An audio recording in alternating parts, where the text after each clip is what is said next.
After marriage, Sarah Khan and Felix Shabir have become the center of attention in the showbiz industry.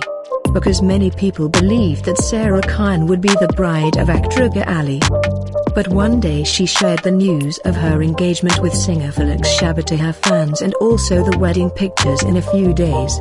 After just a week of wedding holidays, Sarah Khan came to the set to shoot the play.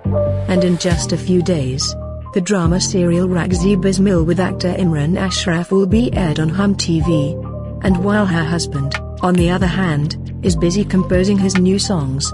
When Sarah Khan and Felix Shabir got married, due to the current situation, they could not get married like Ayman and Munib, and they got married in the presence of family and friends. And no one even knew they were married. Let us tell you one thing here, that Philip belongs to Lahore while Sarah lives in Karachi. After the shooting of the Ragzi Bismil drama ended, Sarah Khan and Felix Shabir were seen having fun on the beach.